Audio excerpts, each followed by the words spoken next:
It's a countdown to summer. Welcome to Winning Begins at Home. Excited you're with us again today.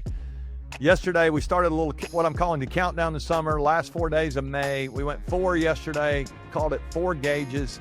Gave you an emotional gauge, a physical gauge, a relational gauge, and even a spiritual gauge. Hope you'll check that out if you didn't hear the show yesterday. I went kind of nuts. I went 13 minutes, which is about double what we normally do. I'll try to dial it back today and not inflict too much on you here. But today I want to talk about not 4 gauges. Today we're going 3. We're going 3 books.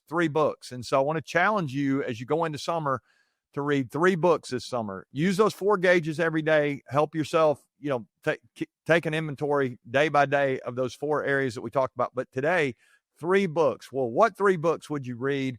I brought a few books today to kind of suggest, but I want to put them in 3 buckets and give you a lot of latitude. These may not be the buckets you even want to use, but I want to give you 3 buckets that I'm thinking about for the summer. And I'm going to choose one that I'm going to call the relevant bucket. And we're going to start with that one. So I do want you to read something that's relevant to your life, maybe your life outside of work. That's what the show's about here, right? Winning does begin at home.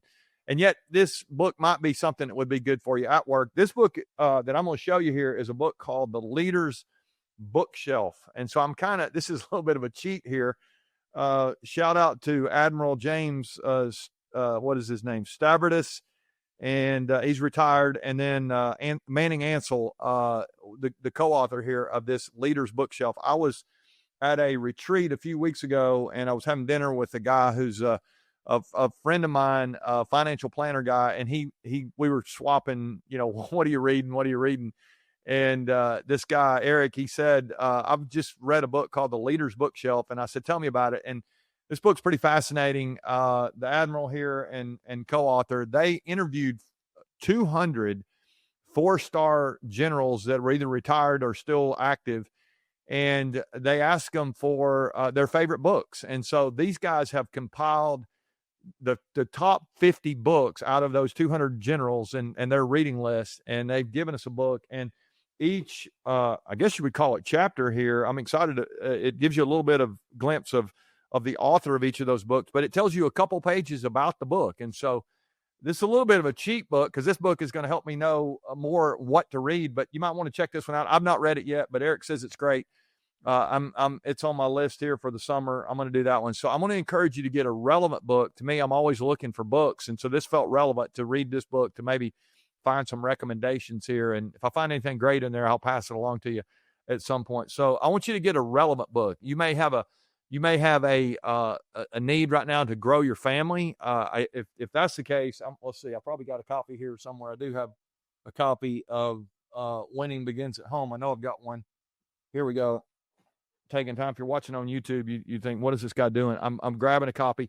Father's Day is coming up in a couple of weeks. I highly recommend, if you've not read this book, to get yourself a copy. But if you know a dad, anybody who's, cares about their family, mom or dad, it was just Mother's Day. If you missed the Mother's Day gift, pick up Winning Begins at Home, give somebody a copy. This book might be very relevant to what's going on right now, but I would encourage you to start your reading for the summer with a relevant book. It'll be something that you'll want to lock in on because it's relevant, right? And it's going to be helpful to you. So maybe Winning Begins at Home helps. Maybe The Leader's Bookshelf.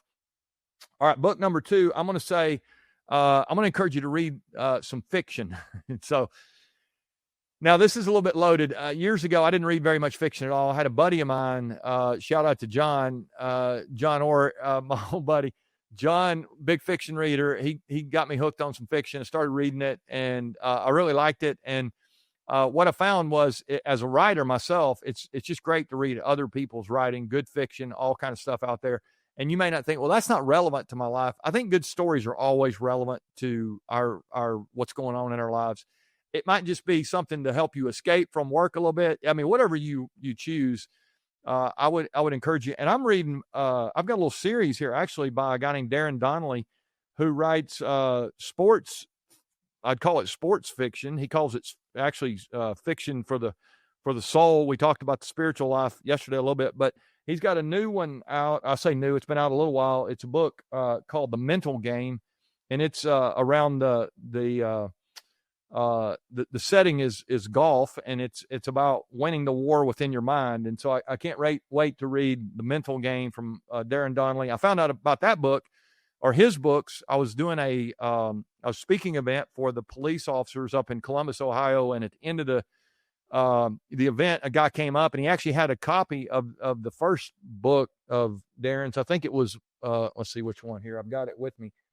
It was the book on Old School Grit, maybe was the one he gave me. And anyway, this was a great book, got me hooked, and I've ordered now. Let's see, I'm 5 books in to Darren's series, and I would encourage you, if you've not read his stuff, and you're interested in sports and those values kind of based stuff, check out Darren. You'll like that.